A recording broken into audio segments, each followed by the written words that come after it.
Hello guys, this is your friend Naruto Nexus 2.0 and we are back with a new fanfic. Which is What If Naruto Had Harem with Princess Girl Part 1. And if you enjoy this fanfic then please press the like button and subscribe to my channel for more fanfic like this. And now let's start the fanfic. This has got to be a nightmare. This can't be anything else. All I'm seeing in this dream is a battlefield. There's an army of white plant men and many people who are fighting them. Issei Hyodo thought. Then to his shock, he saw an injured person got eaten by that white plant man. Kaden. Hosenka no Jutsu. Fire release. Phoenix Sage Fire Technique. Issei heard himself shout a technique that made surging volley of small fireballs come out from his mouth, devouring the plant man. Kakashi. Someone called at his direction. Why I am called Kakashi? Thought Issei as he looked at the person who called him. As soon as he saw the person who called him, the only thing he thought was, this guy's has got his fashion sense down in hell. Who the hell wears a green tight spandex in the middle of a battle? What's worse is that he even had a perfect bowl cut hair with huge twitching eyebrows. This has got to be the person with the worst fashion sense I've ever seen. What do you want now, guy? This isn't the time to be talking. We need to somehow prevent these white Zetsus from advancing even further. He heard himself speak at the person now named as Guy. Kakashi, the Rokudaime Hokage, had called for a retreat. In which he heard himself replied back full of disbelief. You can't be serious. If we lose this place, then we lose a large part of our remaining bases. I'm sorry, Kakashi. The Rokudaime deemed that we would rather lose one of the bases than our ninjas. Issei never got the chance to reply back as there was suddenly a crashing sound several meters in front of them. What he saw was a man with pale skin and long white hair straight to his hips down to his torsos, having a face of madman with three eyes that look like light purple sclera with a ripple pattern that spreads over the eyeballs. He also has two horns while wearing a bloodthirsty grin. Surrounding his body was those weird floating black balls and in his right hand is holding a staff. Issei shivered as he looked at the man, feeling fear all over his body with his instincts screaming at him to run and never look back. He heard the man named Guy demanded. Kakashi, leave now as I stall this unyouthful person with all my strength. Guy, you are not facing him alone. I'll face him with you at least. In which Guy replied, no, Kakashi, as of now, you are more valuable than me for this war. We need to win this war, and if we want to live with free will, we can't afford to lose you as well. What bullshit are you saying? We will face him both. We can't afford to lose you as well. Kakashi, you need to understand. Right now, we are facing Madara. Even if we face him together, we won't win.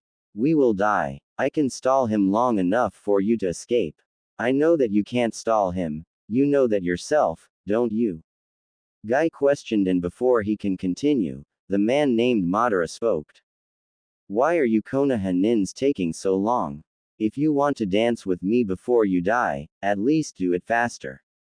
I'll wait for you to finish talking, just do it fast. Issei suddenly felt pissed at the guy because of his arrogance. Kakashi, leave now before he starts to attack. Before he could reply, he felt Guy gathered something from his body as he heard him speak. Kaiman, Kai, gate of opening, release. As soon as Guy spoke, Issei felt enormous energy from Guy being released as he heard him continue. Human, Kai, gate of healing, release. Issei saw Guy's wounds started to heal until all of his wounds are gone. Simon, Kai, gate of life, release. This time, he saw Guy's skin change from normal to a darker red and his temples suddenly erupted veins while his eyes completely turned to white. Shoman, Kai, gate of pain, release. Even more energy is being released in Guy's body.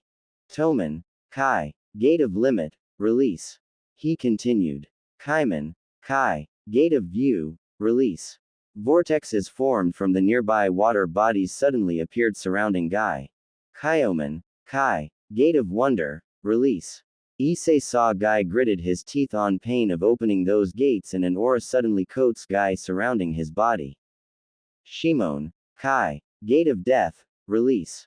He heard Guy screamed in pain as a flaming aura of red steam is released on the pores of his body, hair, and eyebrows.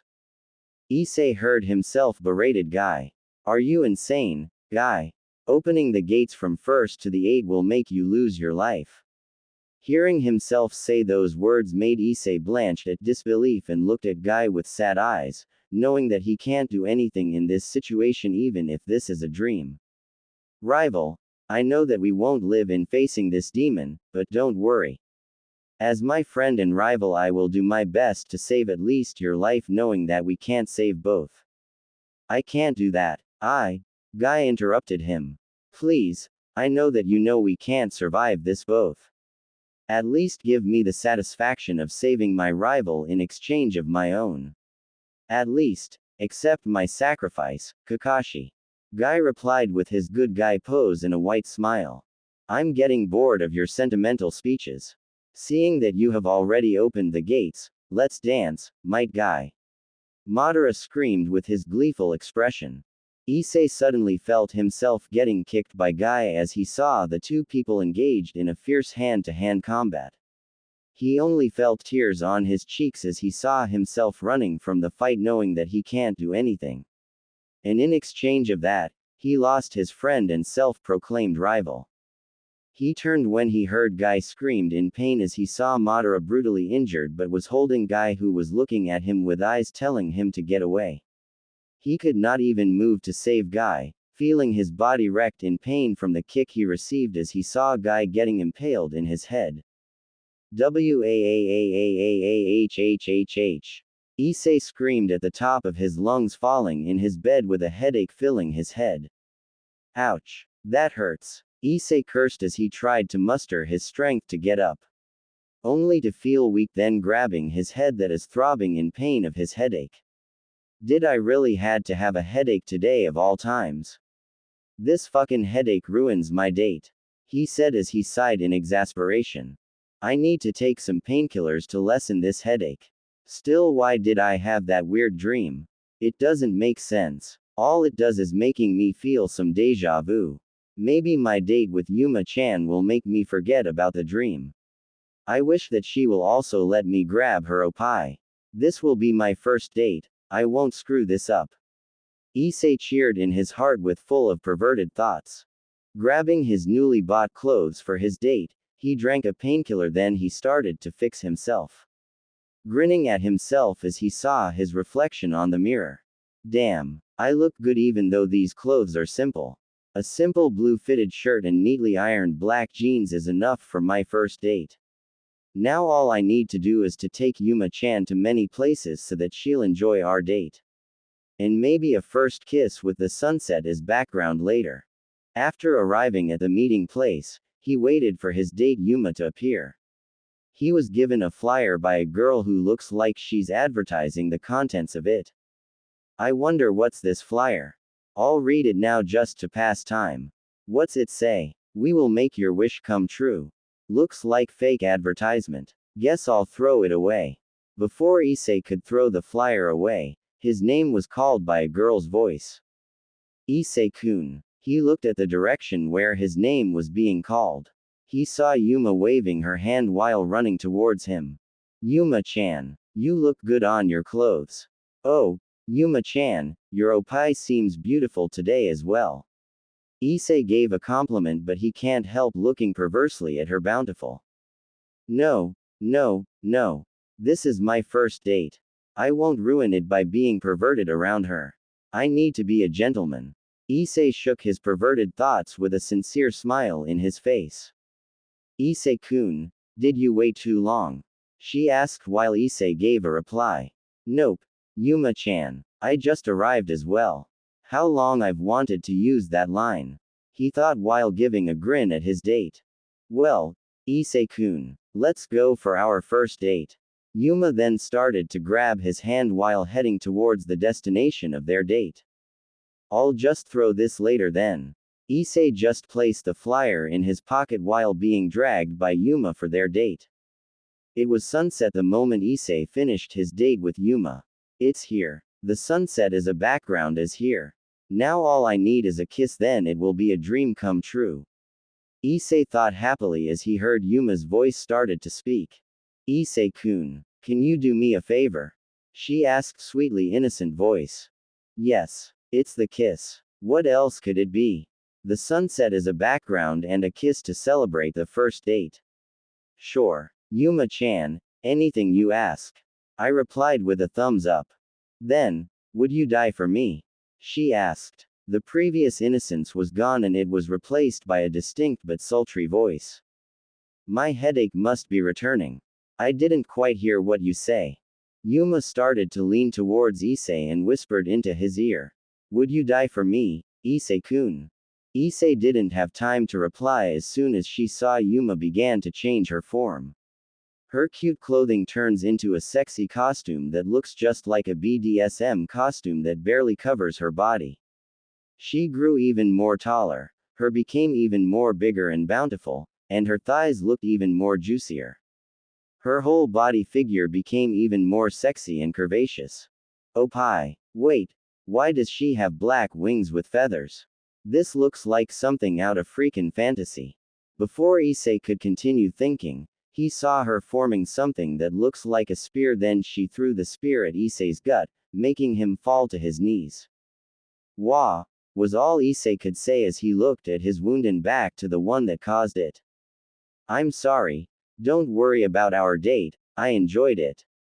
It's like playing with a kid, but my fun has to come to an end. My superiors think that you were just too much of a threat. So I had to kill you. Yuma said. Issei's knees finally gave up, making him fall, sprawled out in his own pool of blood.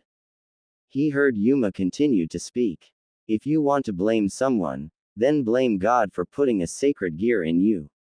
Without even glancing back, she started to fly away using her black wings. He was in the ground, he can't even move. He was dying and his mind started to lose consciousness, but he could hear his heart beating, and it was continuing on, slowing down.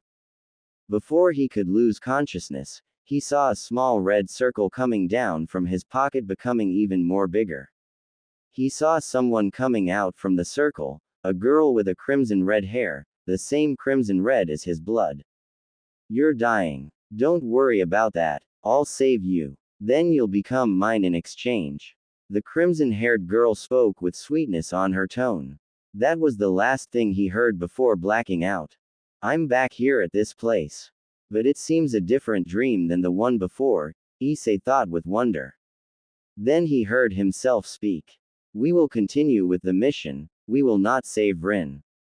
No, Kakashi. We need save Rin. She's our teammate. Issei saw a boy with a short spiky black hair with a blue jacket with an orange collar, wearing a headband with a swirling leaf and a pair of goggles with orange lenses that looks connected to his ear protectors, and he saw himself being younger than he was in his last dream. This must be a younger version of my dream then. Issei thought with curiosity in his mind. For the last time, Obito. We will not save Rin. This is an order from your superior. Kakashi was clearly angered at the childishness of his teammate. Missions should be done first for the sake of the village. His emotions were clearly getting in the way of the mission. Why I am saying those things? Why would I not save my teammate? Oi, even if this is a dream, I should not be like this kind of prick. Issei thought with a scowl marring on his face. I don't care about the mission anymore, Kakashi. Those that break the rules and regulations are scum. But those who abandon their comrades are even worse than scum. I'd rather be called scum than not being able to save Rin. Kakashi, I know what happened to your father. He saved his comrades even if it means failure of a mission. No matter what other people think about him, I believe the White Fang is a true hero. The boy named Obito spoke with clear conviction and resolve in his voice. You can continue this mission by yourself, but I'll save Rin on my own if you don't want to. Obito spoke before turning his back away from Kakashi to Rin's direction. What am I even doing? Kakashi, save your teammate. Issei could only growl in annoyance at his counterpart Kakashi for not even moving. Then he was in a different place after that scene. Issei saw himself saving Obito from an attacker right on time.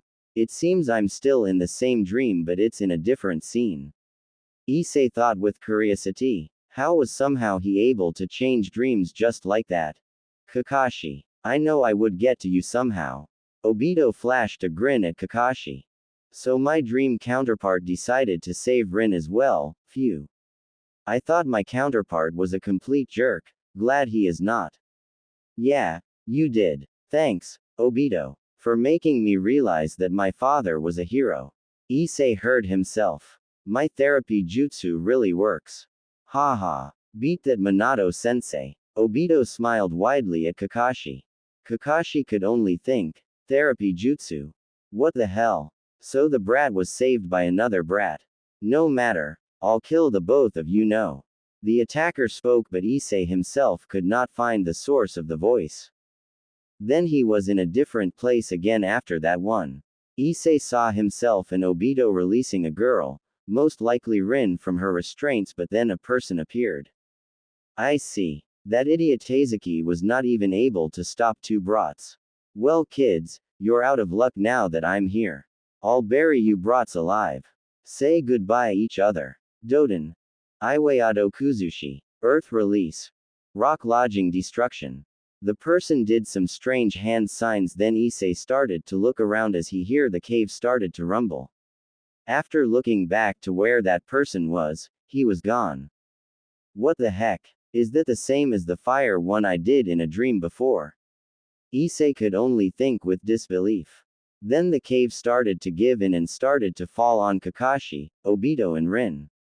Obito, Rin, we need to run, now. Issei heard Kakashi speak, and after that they started running with the collapsing cave at their backs. After a few seconds of running, they were able to see the exit. Issei suddenly felt being pushed away by someone, only to see the half of Obito's body being crushed by a boulder. Issei only looked at Obito with shock for giving his own life to save Kakashi. No, Obito, we'll save you now, don't worry. Kakashi exclaimed in a tone of worry and regret. You can't save me, Kakashi. I can't even feel half of my body now. Obito said in a defeated voice. Issei felt tears running on his left cheek coming from one of his eye. Holy shit, I don't have my other eye anymore. Wait, that's not important. Obito's even more important than that. There must be some way. Obito, I'm not giving up on you now. Kakashi wanted to continue, but before he could, he was stopped by Obito. Kakashi, I didn't have any gift on you when you became a Junin, right? Then I'll give my Sharingan to you as a present. Obito said, with only Kakashi giving his reply. No, Obito. We will save you. Kakashi was interrupted by Obito. Damn it, Kakashi. You're running out of time, the cave is starting to give in. Then Obito's attention is turned to Rin. Rin, you can do medical jutsu, right? Seeing Rin nod, he continued. Take my remaining eye and replace Kakashi's injured one. Only to see Rin in tears while nodding. After Rin took Obito's eye, he spoke. Bakashi, I'm about to die, but I'll become your eye, and see the future with you. Also, protect Rin no matter what the cost. Please take this as a one-time request from me. Goodbye, Kakashi. Obito smiled happily at Issei's direction, where Kakashi could only be seen with tears falling on his eye. Issei felt his mind waking up as he saw the sunlight entering from his window, only to feel tears on his eyes coming out. Shit, that really was a sad dream. Obito died and my counterpart wasn't even able to do anything. Issei thought sadly as he remembered Obito's words. He really cared for Rin, unlike me. Wait, did I just say me? Must have been my imagination. Still, to think that I'll see 3 different dreams. Maybe I need a psychologist or something like that. Issei thought before he continued. Nah, so bothersome. I'll just pass then. Maybe my porn will cheer me up from that sad dream. Issei thought. Giggling perversely, but before Issei could even take a peek on his porn, his alarm started to ring, indicating that there's only 30 minutes left for school. Guess I should already take a leave now, I'll just take a look at the porn later. Issei thought, rushing since if he did not move, he'll be late for school. The dream where I died is still the most realistic. I wonder if it really happened, I'll ask around anyway. I did introduce Yuma-chan at many people. And I died in her hands. Issei thought sadly with curiosity. So, the date with Yuma-chan is just a dream, after all. Issei already talked to his two perverted friends since they were the first people who met Yuma-chan when he introduced her. Their expressions were so amusing, and then they cursed me for being lucky to have a girlfriend, and now they only think I was crazy. They said that they can't even remember her. Her photo and contact disappeared on my phone too. I tried calling the number since I remembered it, but there was no answer. I went to her address only to found an empty land. I also went to the school where she was studying, only to be told that Amano Yuma doesn't study there. Well shit, it must have been just a dream. I still don't have a girlfriend, how depressing. Issei thought depressingly with a sigh as he started to walk anywhere, only to found himself making his way towards the old school building. I was lost in my thoughts, I didn't even realize where I was walking to, He was interrupted on his thoughts when he felt someone looking at him, only to see a crimson-haired girl smiling at him from a window in the old school building. Rias Grimori, why are you looking at me like you're judging me or something? Issei stared at the crimson-haired beauty, only to shake his thoughts. Rias Grimori, a white-skinned woman with blue eyes in her late teens. She has a voluptuous figure and a crimson hair that reaches down to her thigh. A third-year foreign student studying here in Kuo Academy. She's also the president of the Occult Research Club, and she's one of the Kuo Academy's two great ladies. Nah, it should be nothing surprising, given my reputation for being a pervert in the school. I'm sure she's just judging me because I'm a pervert. Issei thought, only to be replaced with perverted ones. Those two beautiful mounds of opia is still a sight to behold. One of the greatest pairs I've ever seen. Issei grinned perversely only to see Rias Grimori looking at her with an amused expression. Shit. Stop thinking too much perverted thoughts. It's unbecoming of me. Wait. Why is it unbecoming of me? I am a known pervert in the school anyway, so why would I bother about my reputation? Weird. Definitely some weird shit is happening to me right now. Issei thought with a confused expression while giving a short bow of respect before leaving Rias on her own thoughts. That's a miscalculation, I guess. He's not much of an idiot as it seems. Rias pondered on her thoughts as she recalled the events that led on Hyodo Issei's death. The group of fallen angels lurking in her territory gave her a perfect chance to snag Hyodo Issei to become her servant, and also knowing the fallen's intentions. Arabushu, you were expecting him to be an idiot then? Rias heard a reply as she looked towards the one who spoke, Himahima Akino. Himahima Akino, a young woman with a voluptuous figure around the same age as Rias. She has violet eyes and black hair tied in a long ponytail, reaching all the way down to her legs, and an orange ribbon keeping it in place. Of course, Akino. We observed him before for a long time, ever since Kaneko was able to sniff a dragon's scent on him. So we know that he's an idiot, yet what we observed on him now was a showing that he is somewhat aware of his situation. Rias gave her opinion on Akino. Well, just make sure to tell him about his situation before something happens, Bushu. Akino said, leaving a cup of tea for Rias before leaving. I know, Akino. I'll make sure to tell him before something bad happens. I care for my peerage after all, you know that.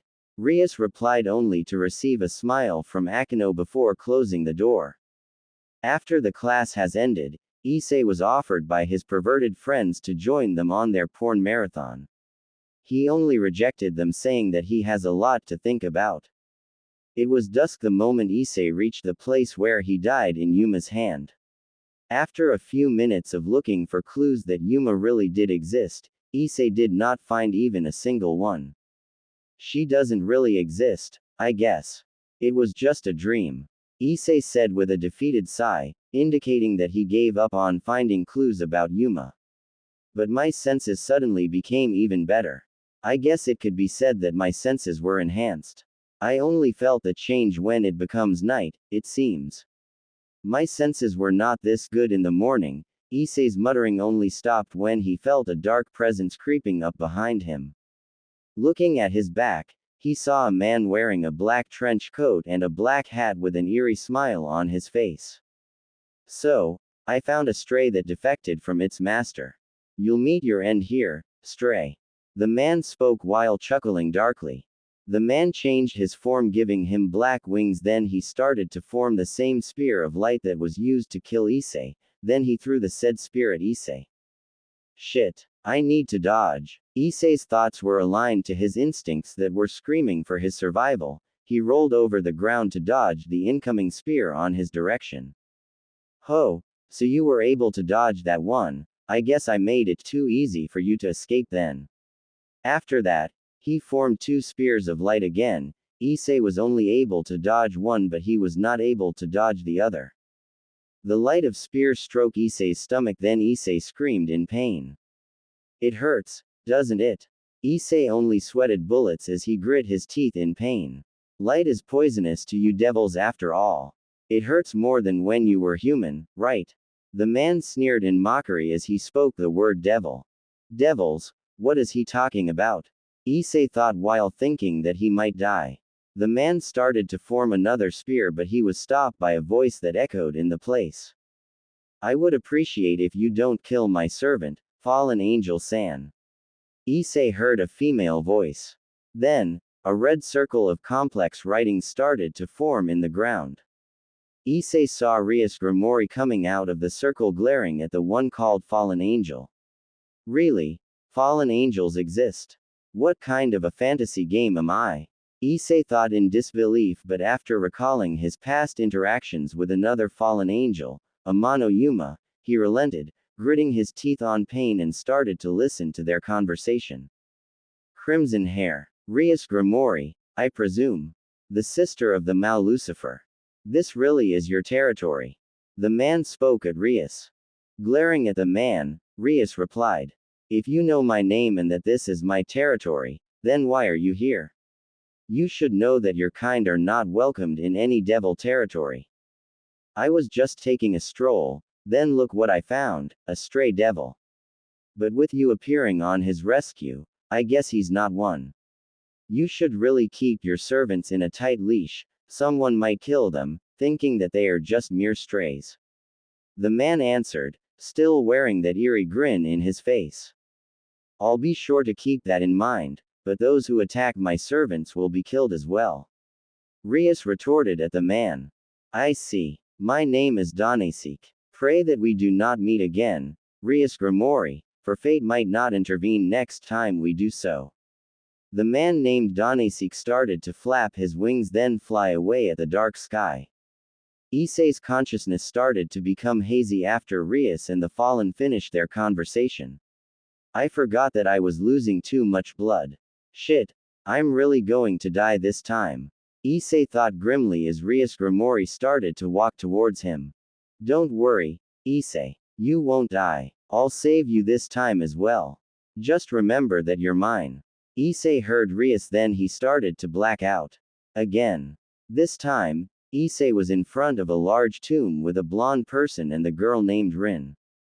Rin started to sob as the rain was pouring down at them. He also saw the blonde man with tears leaking from his eyes, and he felt tears on his cheeks as well. Rin suddenly started hyperventilating and the blonde man took notice. He grabbed Rin and carried her in bridal style before the man disappeared in a yellow flash. Issei felt that Kakashi had his other eye covered by the headband he wears. Kakashi then started to speak. Obito, why did you even save my life when you should have just saved yours? You didn't even have to care about mine. I treated the mission more important than yours and Rin's life. You should have just left me alone. Kakashi spoke regretfully without even caring about the pouring rain in his head. Issei was suddenly in a new place where this time, Rin was captured and Kakashi was pursuing her kidnappers. Issei saw that Kakashi was able to save Rin and get away from the enemy in the meantime, but the enemy did something to her. Kakashi-kun, kill me. Rin spoke with her sobs and tears coming out from her very person. What the hell? First it was Obito, then it was Rin. Kakashi's life is full of bad things happening to him all the time. Why can't he even have a good memory instead of a bad one? Issei growled in anger, not even noticing the fact that he started to mention his so-called dream as a memory. No, Rin, you'll be fine. I promise Obito that I'll protect you. Kakashi was interrupted by Rin. Kakashi-kun, the Sanbi is sealed in me. In less than a few minutes, the seal will break and the Sanbi will be unleashed in Konoha's direction. Nothing will be able to stop the Sanbi. Rin cried as she voiced her reasoning against Kakashi. Rin, Minato-sensei is a seal's master. He'll help you. We also have Kushina-ne and Jiraiya-sama, so you don't need to lose hope, Rin. We'll save you. Kakashi cried out his plea on Rin, but she just shook her head. Rin's body suddenly slumped to the ground and she suddenly screamed out in pain. Kakashi-kun, please kill me now. If you don't, the Sanbi will destroy Konoha. Please, Kakashi-kun. Rin, I can't do it. You're the only one I have now. My mom, my dad, Obito. The people I care for are dead. I don't want you to die as well. Please just let us go to Sensei. He'll save you. Kakashi sobbed as his tears fell down on his cheeks. Then someone suddenly spoke. Well done, brat. Luckily for you, you were able to save her, but unluckily for you, we'll have to take her back. Issei saw a large group of enemies that ambushed Kakashi and Rin. Issei heard Kakashi growled in anger. You're not taking her back, I'll kill you bastards before you even touch her. Kakashi started to dash towards the enemy, then he thrust his hand coated with lightning at the enemy's stomach, screaming, Raikiri. Lightning cutter. Issei was shocked and horrified when he saw it was Rin who took the lightning thrust from Kakashi's hand. Kakashi himself was devastated when he saw Rin took the brunt of his attack, making him unconscious from the grief and sorrow of killing Rin. Issei knew that he was in a different place this time. He felt familiar in the surroundings of this room. He knows that it was Kakashi's room. He didn't know why, he just felt a familiarity with it. After walking for a couple of minutes, Kakashi smelled something dried, he didn't know what, so he just went where the smell is guiding him. He was suddenly in front of a slightly opened room. Kakashi proceeded to knock and speak. Dad, are you okay, there? I smell something funny coming to your room.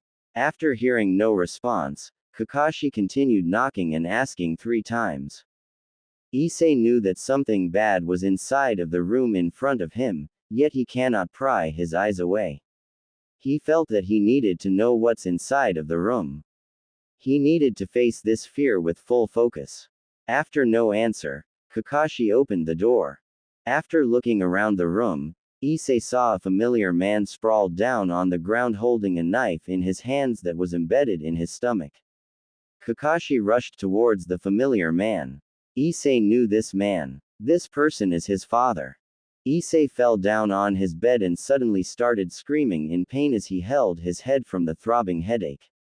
He did not even notice that he was in that Ryusgrimori was sleeping besides him, jolted awake from his scream. The influx of emotions he saw from Kakashi's memory made him receive a very strong aching pain throbbing in his head.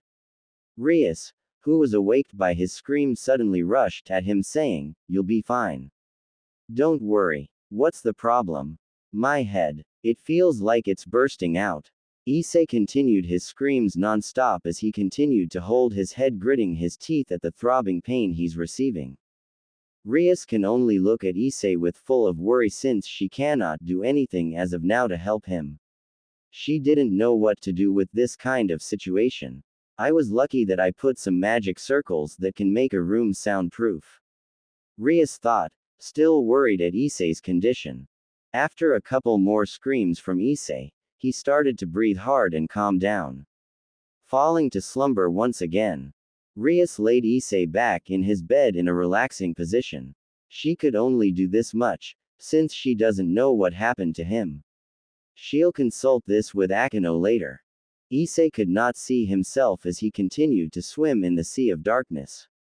After a couple of minutes moving towards nowhere, he stumbled upon an unknown huge entity filled with darkness and death talking to a man with a spiky silver hair that reached into the middle of his back that is tied into a ponytail. The man wears a weird uniform with a pair of gloves and a flak jacket. The entity started to speak. Hitaki Tsukumo, I don't know how you got to have a second chance to live your life, but since I was ordered by Kami herself, I'll do it. But knowing your personality, you might request something so I'll entertain you. The silver-haired man named Tsukumo started to speak. I guess you're right about that, Shinigami-sama. He continued. Before I make my choice, can you fulfill a simple request for me? I did say that I'll entertain you. So, go on, speak. The Shinigami urged Tsukumo to continue. I know that my son Hitaki Kakashi is now dead, can you please show me every single one of his memories? Tsukumo made his plea in front of the Shinigami. Fine, I'll let you see it. The Shinigami started to move towards Tsukumo and pointed his forefinger at Tsukumo's head. Tsukumo started to see every single detail in Kakashi's life. His sadness, his grief, his sorrows, his regrets, his happiness and up to his death. Tsukumo spoke then. I've made my decision, Shinigami-sama. Please bring back Kakashi's life instead of mine. His voice filled with sadness, knowing that he left his child only to suffer after his death. I'm not sure about that. You see, Kami said that it was you who would be given the chance, not your child. But since you're such a piece of work, I'll ask her then. The Shinigami spoke with clear amusement in his voice. This human is really different than the others. People with that kind of personality are scarce in elemental nations after all. The Shinigami thought while waiting for Kami's answer. The Shinigami turned his attention towards Tsukumo who was waiting for Kami's verdict. He spoke. Kami has given me her answer. She decided to grant your request on several conditions. After seeing Tsukumo's expression he continued. First, he is currently inside of my stomach after performing the Shiki Fujin, dead demon consuming seal. I cannot just take him out of there since he already paid the price. Seeing Tsukumo nodded. In exchange of taking him out, I will take you there instead. You will never be able to see your wife if you will be stuck in my stomach for eternity. Are you willing to do that? I do, Shinigami-sama. I've caused enough grief for my child. Knowing that I could give him a second chance, I'll gladly do so. And my wife would only want Kakashi's life to be full of happiness. Tsukumo spoke with resolve in his tone. I see. Then second, he will be reborn as someone else, he will not regain his memories easily. He will only regain them pieces by pieces when he is approaching an immense danger. If he is not approached by any danger, there is a chance that he will not regain his memories. Is that fine with you? It is, Shinigami-sama. Third, he will also gain his abilities pieces by pieces. And before you ask, yes, he will be reborn in a dimension where there are constant fighting that he might get involved. Are you willing to risk your child for that new world? I'm reluctant to say this, but yes. Shinigami-sama, I know that Kakashi's strong. So he'll be able to survive the challenges that will come on his way. I see. Then, in assurance of the condition, I will now send his soul in the dimension. He will not be immediately reborn. His soul will needs to be comfortable in the new dimension first. So before you request, I will not be able to show you even his form as a baby. I understand, Shinigami-sama. You should take my soul now as the exchange of the deal. But before you do that, can you grant me one more request? Tsukumo asked. I already told you that I'll entertain you, as long as it's not related to lives and souls of any people, even your wife. Thank you, Shinigami-sama. Then, Please let me and my wife see Kakashi's life after his death comes.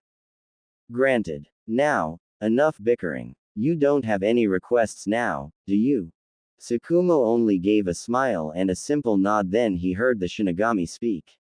Then, I'll take your soul right now in exchange of his. Last but not the least I can do for you, Tsukumo, for being a friend.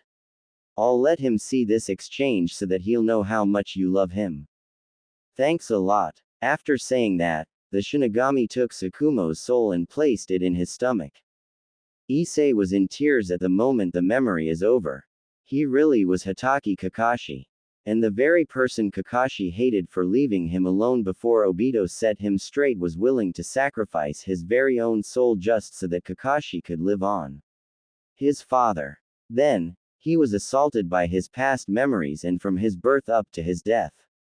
After sorting his memories, Kakashi was quite thankful that he was attacked by Amano Yuma, even if she attacked him, because that attack was the trigger for his past memories to be unlocked. Kakashi groaned as soon as he gained consciousness. And his first thoughts was, Dad was really a hero, Obito was right. I'm really thankful for that, Dad, I love you too. But I didn't expect you to be friends with the Shinigami. Surprising. As soon as he started to look around his room, he smelled something sweet. After blinking his eyes open, he saw a crimson-haired woman sleeping beside him in his bed. To be exact, it was Rias Grimori. What? Why is Grimori-san here? And why is she? Did I finally get laid with a beauty like her? Kakashi giggled perversely at the thoughts of banging a beautiful woman. Oh, is it morning already? Kakashi saw Rias Grimori stretched her hands up in the air as she yawned cutely while showing her two beautiful mounds of jiggling. If Rin was here now, I'm sure she'll just chastise me for being perverted, and if Obito was here, he'll just say, how far the mighty and stoic genius Hitaki Kakashi has fallen. I'm sure he'll even exaggerate things even more further. Kakashi thought with a nostalgic smile on his face. Yes, it is Grimori-san. And before that, why are you here in my bed? Did I get laid this time? Kakashi asked, filled with curiosity and wonder. Nope, you didn't. Don't worry. You're still a virgin. Rias chided him where Kakashi just comically cried anime tears. Rias' sweat dropped at the display, then remembering Issei's sudden screams made her ask about his condition. By the way, are you alright now? You were in a lot of pain last night when you suddenly woke up. Ah, don't worry about that, Grimori-san. The headache's gone now. No worries needed. Kakashi replied to her in a cheerful and relaxed tone. Then he continued, if you're not here because I got laid, then what are you doing here? Rias was still doubtful of Kakashi's reassurance, nevertheless, she quickly shook those thoughts, then she replied. Ah, about that, you see. You were fatally wounded last night. Do you remember? Rias asked, waiting for his reply. Ah, yes I did. What does that have to do with you in my bed? Well, I was here because I was healing you last night. Rias explained, and before she could continue, Kakashi interrupted her. If you just healed me, then you didn't have to sleep with me, right? Her response was a yawn, making her jiggle a little bit. Then she spoke. Your wounds were fatal, so for my healing to work, I needed to hold your body while being. Kakashi's reply was only a perverse giggling but was stopped as Rias did a fake cough before continuing. We are getting out of the subject, but I need to explain to you two things. First of all, when you were on a date with the fallen angel Amano Yuma, you died when she threw a spear of light at you. After that, the flyer you received was actually a devil magic circle and it summoned me. She then revealed a flyer that looks like the one Kakashi received when he was on his date. She continued, seeing you dying, I did what I could and revived you, and the other thing is, right now, Hyodo Issei is a devil and you are now mine. Kakashi could only gape like a fish at what he heard.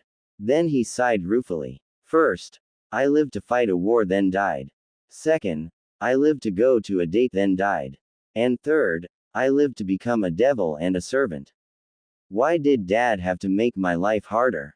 But I'm not complaining anyway. Kakashi and Rias were walking on their way towards Kuo Academy entrance when Rias explained how Kakashi became her servant devil. His situation of being a sacred gear wielder was the reason he was being attacked after all. Amidst the explanation about his situation, Kakashi was able to feel the murderous glares and curses of the whole student body against him. Why is that pervert being near Rias-sama? Shrieked by a fangirl. Damn it, pervert. Why are you walking side by side with Rias Uho-sama? It should be used decent gentlemen, not like scum like you. Screamed by a crying fanboy. Kakashi was starting to regret his father's decision of him living in this dimension. Wherever I go, even after being reborn, fangirls and fanboys, the most bane existences to have ever lived, are still haunting me. Is there no escape from them? Kakashi just screamed his frustrations in his mind.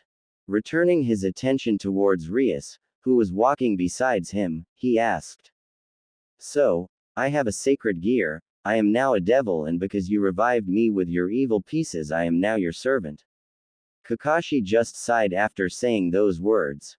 He didn't really know whether to be angry that he was just alive to be a mere servant or happy that he was given another chance. Rias was perplexed at Kakashi's change of behavior, especially the loss of his idiocy, but she just shook those thoughts since she'll just ask about his change later on. She just nodded at Kakashi's question, then she replied, "That's right. I know that you still have doubts on being my servant, but unlike most devil households, the Grimoire clan treats their servant with love and care. But we should go to school before we're late. We'll continue this conversation later on. I'll send someone for you after class." I see. Then Grimoire-senpai, I still have a couple of questions I wanted to ask, but since you want to cut this conversation, I'll see you later on then. Yane. Kakashi just gave a two-fingered salute, then he started to turn his direction towards his classroom. After arriving at the classroom, Kakashi felt a weak killing intent directed towards him. Sensing an attack coming from behind, he dodged, and then he retaliated with a punch in return. Oh, it was just these two. He mentally thought as they spoke with disbelief and anger in their voices. Ouch. Issei, when did you know how to fight? The bald head commented. Yeah, we know that you only have time for watching porn and masturbating. The nerdy guy with glasses said. Ignoring the somehow rude and shameful comment, Kakashi spoke. Well, Matsuda, Motohama. It's Bako. Wait, why did you two attack me? Forgetting about their earlier question, they just screamed at him. Bastard. Why were you walking with Rias-sama this morning? They spoke in unison. Every single one of the bystanders suddenly turned their attention towards Kakashi. Before Kakashi could even reply, the school bell started to ring. Lucky save. I don't want to be mobbed by the whole student body. He thought as he replied. We have to go class right now, so I'm not answering your question. Kakashi replied in a tone that can only be thought as cynical. That damn bastard betrayed us. After betraying us, he just brushed us off. The bald-headed one talked towards the one with the glasses. Yeah, he thinks that after walking with Rias-senpai, we're not worth his time anymore. The bastard. I have a plan so that we could get our revenge on him later on. They started whispering to each other and Kakashi just left the two on their own conversation after sitting in his own seat. Scene break. After the class ended, Kakashi was approached by his two perverted friends. They were wearing smiles like they forgive him or something. I wonder what are they planning? Kakashi thought in confusion. Well, Issei, we forgive you for your betrayal against us. We just don't want you to do it again. The bald-headed one said. What betrayal? These morons are misunderstanding too much. Kakashi just shook his head at their misconceptions. Yeah, we forgive you, Issei. We just want you to come with us instead so that we could watch porn. The nerdy one continued. The other people looked disturbed and the girls just looked at Kakashi and his friends in disgust. Kakashi knew he was a pervert. He didn't deny that much, but he was really shocked at his reputation as a pervert. His reputation in this dimension was even a lot worse than his reputation in the elemental nations. The people could only look at them with disgust for being open about their interests, but Kakashi did something no one in the classroom would expect. "Did you say something?" Kakashi replied in a nonchalant tone, placing his hand near his ear, mocking his two friends who could only stare at him in shock like he became a different person. The whole classroom just looked at Kakashi in devastated shock and utter disbelief. The most perverted one out of the trio just rejected watching porn. Even the teacher who just announced the class has ended could only stare wide-eyed at Kakashi. The classroom was silent. A single drop of pin can easily echo in the room. Even Kiba Yudo, who was in front of the classroom's door, was ignored. Kiba himself was in a confused state. He knew the reputation of Hyodo Issei, the most perverted student in Kuo. Returning on his thoughts, Kiba Yudo just walked towards Kakashi. It was like the whole room was in a suspended animation. The whole room's occupants were just staring at Kakashi. They were not even caring about the fact that Kiba was walking inside the classroom, heading at Kakashi's direction. When he reached Kakashi, he spoke. "Hello there, Hyodo Issei-san. My Bushu, Rias Grimori sent me to get you." Kiba smiled that can only be described as Bishonen. Kakashi just looked at Kiba with a judging gaze. "I see. So it was Kiba Yudo who was sent to get me then. I wonder if this guy is also a devil. I can feel his hidden hatred. At least, it's not as worse as Sasuke's. That brat's hatred is so strong an ordinary civilian would have had immediately faint after feeling it. Thankfully, he's already gone." Kiba Yudo, a second-year student in Kuo Academy, belonging in the Occult Research Club. He is adored by many female students and is hated by most of the male student body. He has short blonde hair and gray eyes with a mole under his left eye. After finishing his judgment on Kiba, he spoke. "Is that so? Let's get going then." Kakashi just stood up, leaving the shocked students on their thoughts. "After this talk, I'll try to practice any of the abilities I can still use. From what the Shinigami said, I am to regain them after all." After Kakashi left, his two friends returned on their thoughts and cursed him. "That damn bastard, he really betrayed us." The two perverts spoke in perfect unison while crying about their friend's betrayal. Scene break. Kakashi realized that the direction they were heading to was the last place where he saw Rias Grimori before, the old school building. After bypassing a couple more doors inside the old building, he looked around at the room where Kiba Yudo led him to. "Welcome, Hyodo-san. This is the Occult Research Club." Kiba spoke in the dimly lit room where he led Kakashi to. Kakashi just gave a nod of acknowledgement before looking around the room. The club room is a wood-paneled room with Victorian-style couches and chairs along the wall. Isn't this way too extravagant for a simple club room? Kakashi also saw a large circle with complex writing, the same as the one that he emerged from his pocket when he was attacked. Looking at the couch, he saw a petite girl eating sweets and cookies. "Tuju Kaneko, I feel something different from you, it feels feline." Tuju Kaneko, a petite first-year student in Kuo Academy who have white hair and hazel eyes, she also belongs to the Occult Research Club as well. She has two bangs going past her shoulders and several loose bangs over her forehead. Kakashi's thinking stopped when she saw the petite girl glaring at him while holding the box of cookies and sweets. "I won't eat those, don't worry," Kakashi said in a sincere tone as he reached out his hand for a handshake. Nodding reluctantly, the petite girl grabbed it and introduced herself. "Tuju Kaneko, nice to meet you." "Ah, mine's I mean Hyodo Issei." She looked at Issei suspiciously, then he just continued. "Nice to meet you too, Chibi-chan." The moment he said that, the suspicious look she had on Kakashi turned into scowl. Kakashi just shrugged it off. "Phew, that was close. I almost introduced myself as Kakashi. I still need to find a solution about my name. Whether I would continue to use Hyodo Issei or change it to Hitaki Kakashi. Kakashi's thoughts were interrupted as soon as he heard another voice. Era. Don't bully our Kaneko-chan. Hyodo-kun. Kakashi turned around to see a girl with black hair and a long ponytail. Oh, it's the vice president of Occult Research Club, Himehime Akino. Why do I feel something akin to hatred in her? At least it's not as worse like the hatred Kiba Yudo holds. One brat wanting revenge is too much for me. Kakashi sighed in defeat as he reached out his hand in the same manner as he did earlier. Nice to meet you, Himehime-san. The name's Hyodo Issei. Era. Nice to meet you to Hyodo Issei-kun. When I heard about your reputation, I was under the impression that you're a pervert, but that hardly seems the case here. She questioned as she looked at me in curiosity. Kiba and Kaneko just looked at Kakashi in wonder as well.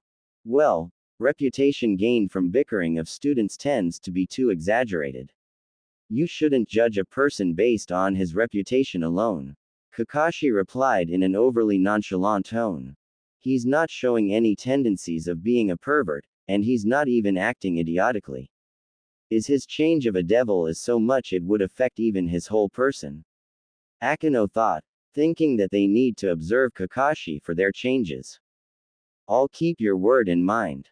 A pity that I wouldn't have another person I can punish for being a bad boy. She smiled sweetly at Kakashi, who was shivering nervously in Akino's look. Shit. They also have an Anko here as well. Just wait for Bushu to appear, she's taking a shower right now over there. She pointed towards a room where sounds of water flowing can be heard. She's taking a shower. Oh, boy, this is gold. I wish Jiraiya-sama were here so that he could add this on his research. Kakashi just giggled perversely at the room of the door where the sounds can be heard. Pervert. The petite girl chided Kakashi as Akino just smiled. So, he still have his perverted issues, I guess there wasn't much change then. Akino concluded, then Rias's voice was heard. I see that you've brought Hyodo Issei-kun here. Good job, Yudo. I'll talk to you Hyodo Issei-kun after I've finished changing. Just wait for a while. Kakashi just answered a simple yes as he was offered by Akino's tea. After waiting for a couple of minutes, Rias Grimori appeared, wearing her standard Kuo Academy uniform. So, Hyodo Issei-kun, can I call you Eyes? Kakashi just gave a nod as she continued. You see, the whole Occult Research Club is just a front cover. Every single person here including you is a devil. She spoke clearly. Kakashi just looked at the whole club with suspicion. After what happened to me, I'm guessing I should believe you. But I want another proof besides your word. Kakashi stated, looking at them. They just moved their shoulders a little. Then black wings that looks like of a bat appeared at their backs. You guys have bat wings, guessing that I'm a devil, I also have one. Don't I? Kakashi asked rhetorically while feeling his back, suddenly feeling a set of wings sprout from his back. Now that I believe your words, can you explain to me the whole situation? Kakashi asked, wondering about his whole situation. You are rather taking this well, Eyes. It was a statement, not a question. Kakashi just scratched the back of his head. Well, I've already seen someone create black flames that cannot be extinguished no matter what, and it would continuously burn for 7 days and 7 nights. That someone was also able to create gigantic humanoid being using only his eyes, and someone related to him was able to call 2 fucking meteors, with the latter being even bigger than the former. So no, nothing would surprise me anymore. Kakashi retorted, not even bothering to hide the sarcasm he had in his voice. Rias and her group just looked at Kakashi like he was crazy. What? They said in perfect unison while giving a shot of incredulous stare at Kakashi. Don't worry about that, can you just continue on your explanation? Kakashi just dismissed their weird stares on him. Rias, still perturbed by what Kakashi said, just shrugged it off and started to explain about the Great War that happened over 1,000 years ago that led the 3 factions having a ceasefire. She did explain a little bit about the clans in the Devil Society. She also explained about the evil piece's great value that was used to reincarnate humans into devils. Kakashi just kept quiet while Rias explained the whole situation for him. After a few minutes of waiting for Kakashi to take in the information she had given, she heard Kakashi spoke a question. So, I'm a devil servant that is under the Grimoire household then? After seeing Rias nod, Kakashi just thought about the whole situation and decided to stop thinking too much about it. No matter what I do, all I can do is to accept my situation. I don't want to die anyway, and if I were to reject, I will be branded as an exile or something of the like. After that, you will send others after my head. Kakashi just gave a tired sigh when Rias noticed him saying about being an exile. You're right about being exiled, but the proper term is called a stray. But how did you know? Rias was really curious on how Kakashi knew about becoming a stray if they were to leave their master without permission. You did explain the importance of the clans. Of course any clan would want to kill anyone that would bring shame and trouble in it. Kakashi gave her a, that should be obvious type of look. He really is different from what we observed over the past months. I wonder if it was because of becoming a devil in the process. He's even smarter now, Rias thought. Then she added another statement. Don't worry about becoming a servant. I won't request you to do any immoral actions or something of the like. You should also know that you have a chance to become a high-class devil. These devils will receive a set of evil pieces that can be used to give you a peerage as well. How do I become a high-class devil? You are right now a low-class devil, after that you become a high-class devil, after that is the highest class a devil can get, the ultimate class devil. Only a number of people have become an ultimate class before. To become a high-class devil, the easiest way is to fulfill many contracts that you receive from countless humans that want any wish that they have. That would take too long. Rias-san, what would be the fastest way to become one then? The fastest way is your participation and achievements in war. But right now, the three factions are in a ceasefire. So that's not possible. Rias stated at Kakashi, who was thinking of becoming a high-class devil as soon as possible. She added another question. Do you still have any questions? In which he replied, yes, I do. What do devils do anyway? Do they manipulate the human mind, and do they really eat souls?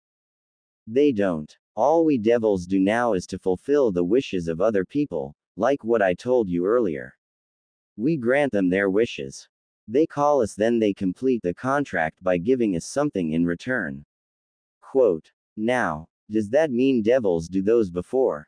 No matter. Last question please. Kakashi then was urged by Rias to continue. How do I activate the sacred gear? He was really curious about this one especially. It's like being a Jinchuriki.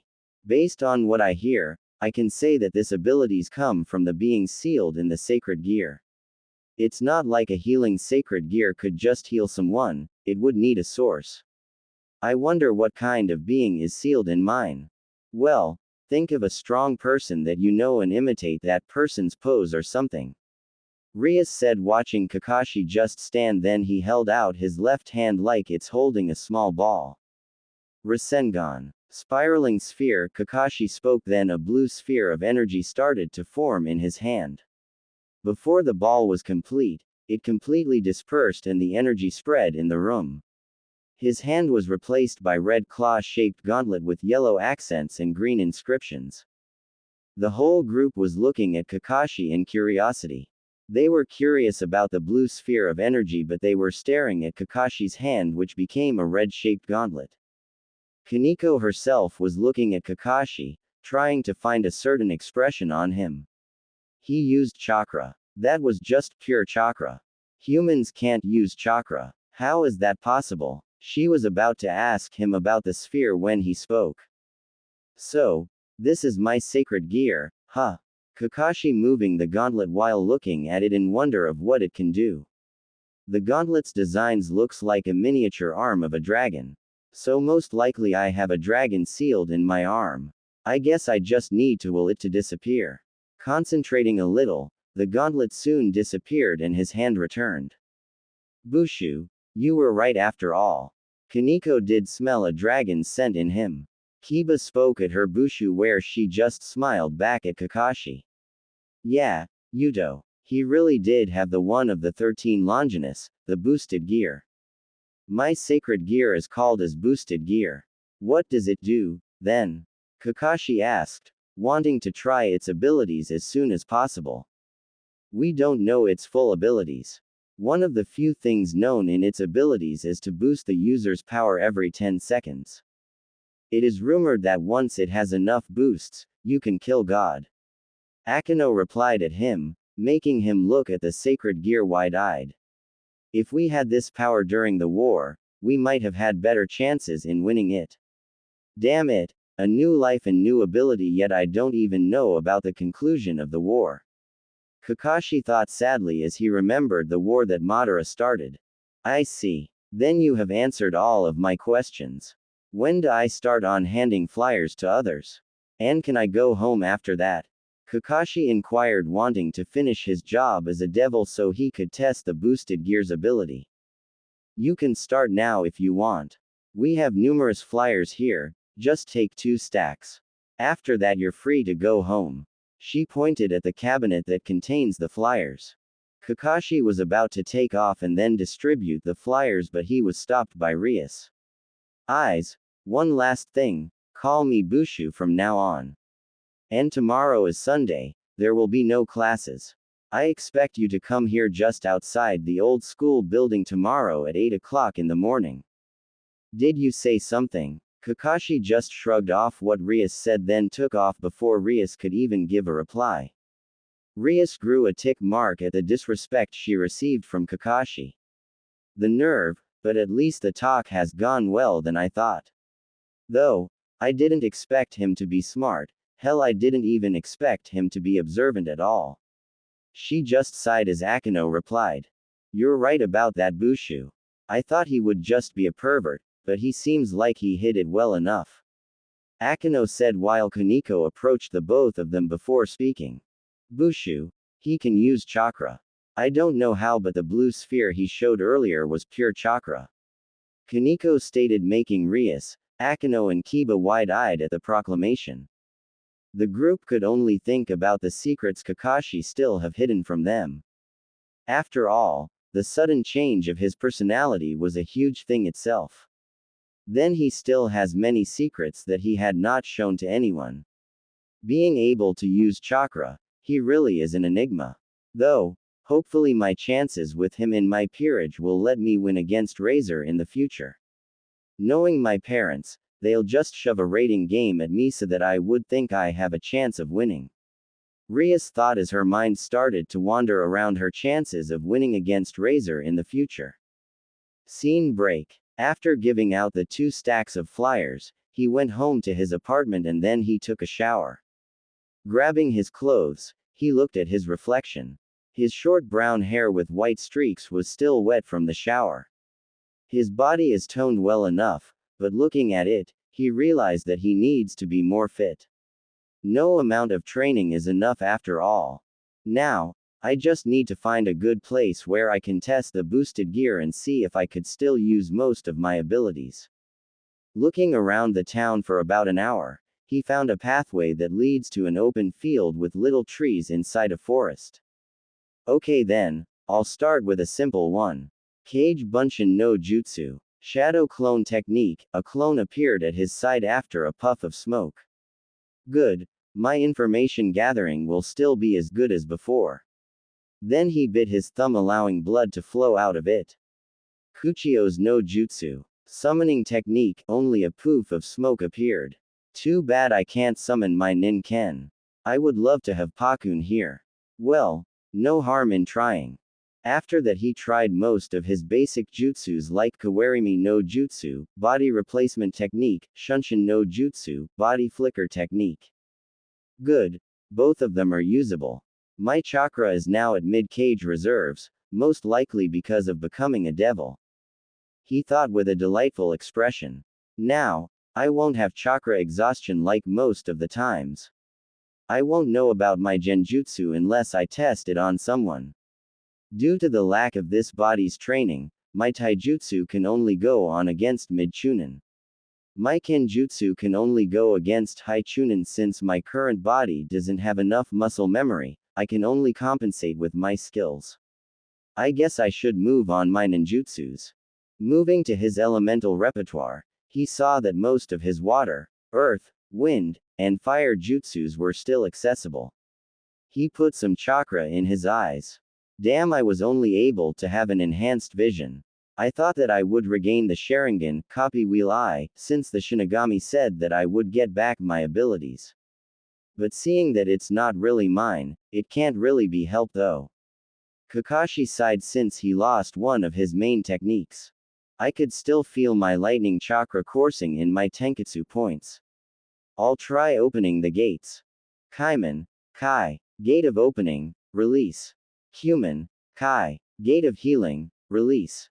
Seeing that he could open the gates, he stopped using it. Now, all I have to try are my lightning jutsus and the boosted gear. Boosted gear. After speaking that, the red gauntlet appeared in Kakashi's left hand. Boost. Kakashi could feel the power coursing throughout his body. The power coursing inside of my body is incredible. Though, my body can't handle any boosts more than 5 times. It seems that training my body will let me handle the boosts. I'll start as soon as possible.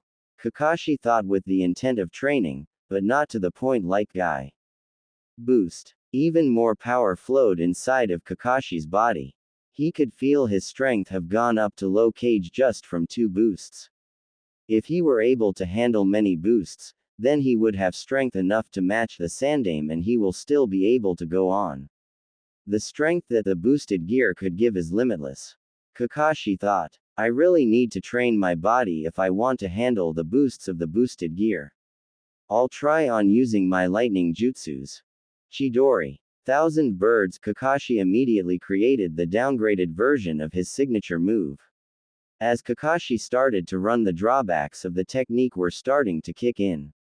Damn, I won't even be able to use my Chidori and my Reikiri, lightning cutter. Though, the tunnel vision during my Chidori was less than normal. Only the Sharingan can lessen the tunnel vision of the Chidori. Does this mean that I can gain the Sharingan?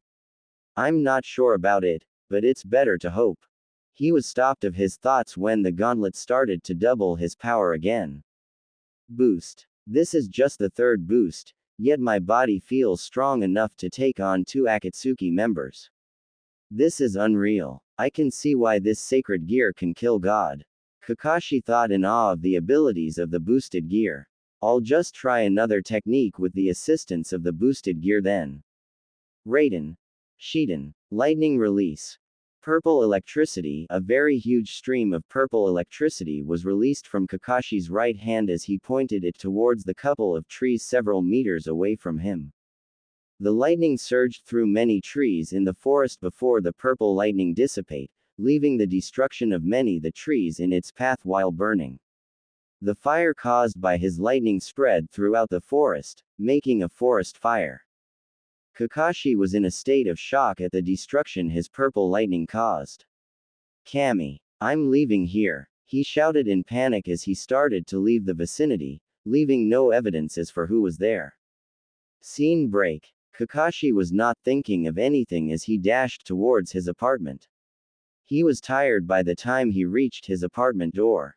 After opening and locking his door, he immediately bolted on his bedroom, then he let his body fall to the bed.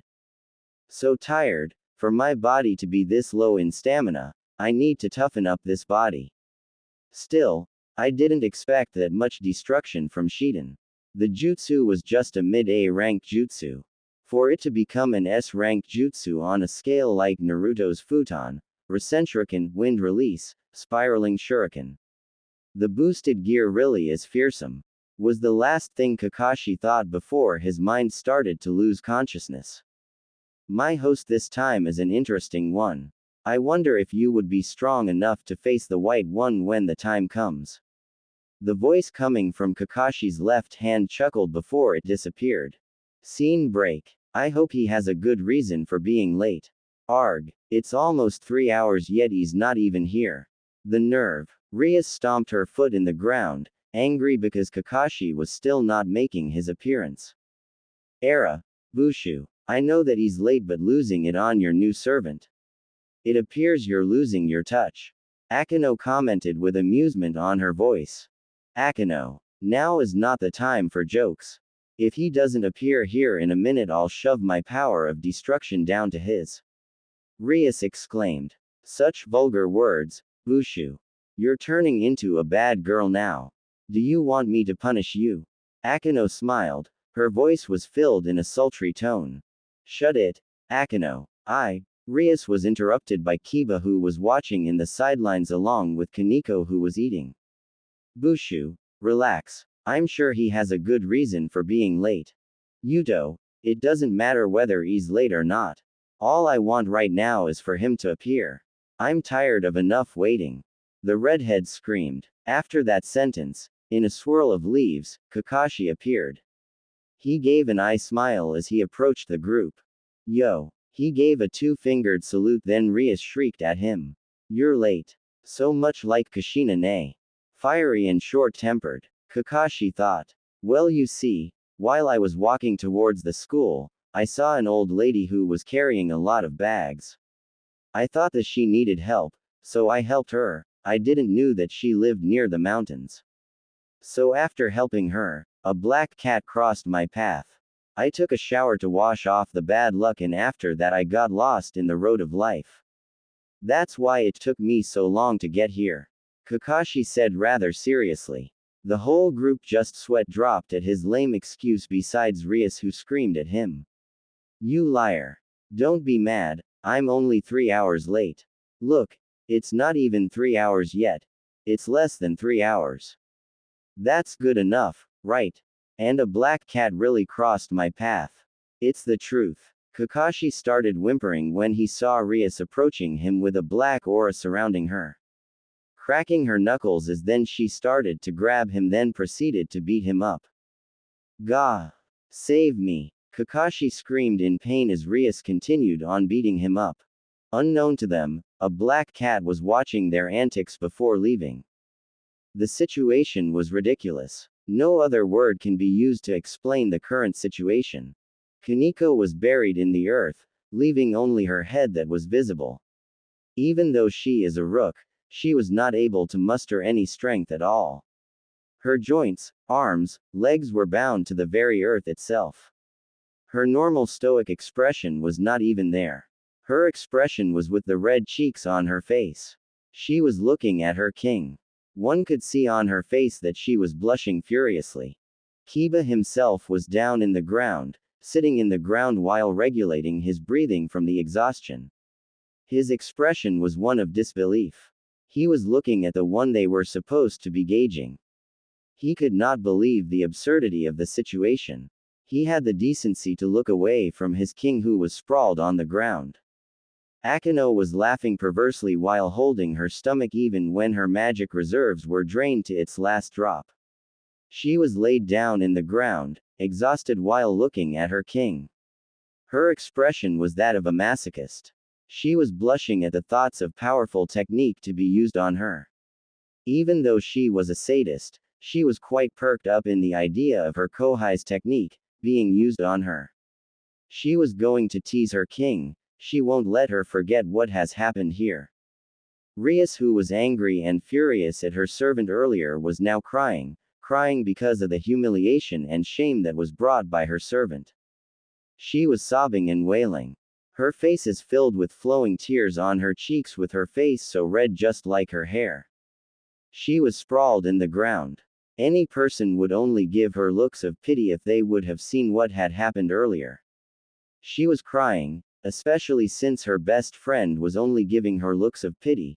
She broke down crying even further when the one to blame for the situation was just reading his book. It was like the perpetrator doesn't even care about what happened at all. The perpetrator himself, Kakashi, who was breathing quite raggedly, it was obvious that he was exhausted as well. He fought 4 devils with their own strengths and specialties. A strong but a little bit slow taijutsu fighter, a very agile kenjutsu user, a magic specialist, and his master herself who had something quite the same as a Kekkei Genkei, bloodline limit boy that was scary, the ability to annihilate anything. Sheesh, that's nothing but a cheat ability. But after using his famed technique that made even the famed Kyuubi Jinchuriki, Namikaze Naruto, curled in fear, he was proud of his work, but after that he just returned reading his book before asking, I guess that testing my abilities is over, can I go home now? 1 hour ago, Rias grinned at satisfaction in beating up Kakashi for being late. After all, why shouldn't she? She wasted 3 hours just for waiting the new servant to come. She was supposed to gauge and train his new servant for a little while, an hour or two before going to have tea with Sona. Yet, her new servant makes her lose her time. After losing some steam, she started grinning at satisfaction for beating up her servant. She called Sona Citri, her best friend, to watch her gauge and train her new servant before going to tea. Kakashi was reading his book, a manga he found in the bookstore he went to earlier. The title was To Love Ru, a story about a boy who apparently always have unexpected accidents with any girls he bumped into. While it was not on the same level as Jiraiya's Ika Ika, there was no better alternative than it. He was reading his book when he was called by his still angry master, Rias Grimori. Eyes, apologize for wasting my time at Sona. Rias spoke, her annoyance at him was still strong. He could practically see the tick marks covering her head. The one I would be apologizing to was not even the one that was inconvenienced because I was late. He looked at the person named Sona. Shitori Sauna, the strict student council president of Kuo Academy. She wears glasses with black hair that was cut in a short bob cut and violet eyes. The strict ice queen type of president. Shitori Sauna, she didn't mention anything about her being a devil, but she did mention some of the clans in the Devil Society. Ah, that's right, the Citri clan. Shitori Sona, Citri Sona. Wow, talk about being subtle. Kakashi was barely able to let his mouth run off. He was glad that he was somehow able to control himself from speaking. He was already messing with one heiress, he didn't want to add another.